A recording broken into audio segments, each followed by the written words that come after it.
السلام عليكم ورحمة الله وبركاته. شاهدنا النهاردة في منطقة وسط الإسكندرية، تاني نمرة من الشارع 25، الدور ال11، برج 15 دور، أسانسير وحارس تحت ملاك، سلسلة ملكية حصة في الأرض. الشقة ما شاء الله عليها مساحة 125 متر، تشطيب عريس أول ساكن، خالصة عداد كهرباء ومية والغاز على التوصيل. معانا كده طول التوزيع، فيها 3 أوض وريسبشن 3 قطع. تشطيب ما شاء الله عليه، تشطيب أول ساكن. الشقة كلها إضاءة لايت، شغل فلات.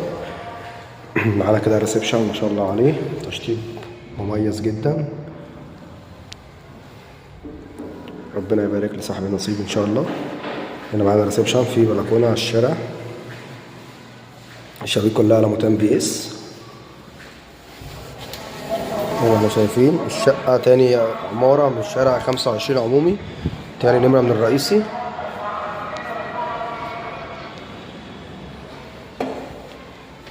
معانا كده اول غرفه على الشارع، الشقه كلها جبسن بورد بالكامل.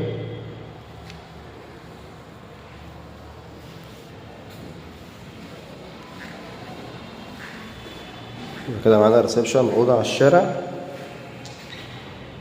وانا معانا طرقه فيها الاوضتين التانيين والمطبخ والحمام.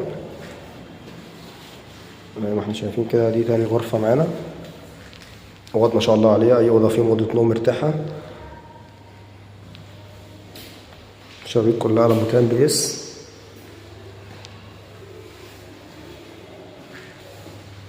معانا كده الحمام، هنا مكان الكابينه، قاعده حوض الاستلام طبعا بالصحي كله. هنا مكان الحوض، حمام مميز جدا، تشطيب فاخر. معانا كده المطبخ ما شاء الله عليه، يشيل معانا الاجهزه كلها كامله زي ما احنا شايفين.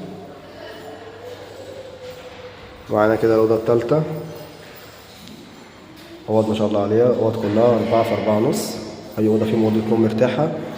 تشطيب اول ساكن، على الدور 100 كهرباء والغاز على التوصيل، الدور ال11، البرج 15 دور، اسانسير، مدخل فندقي، اتحاد ملاك، حارس، يوجد تسلسل ملكية حصة في الأرض. ربنا يبارك لصاحب النصيب إن شاء الله. السلام عليكم ورحمة الله وبركاته.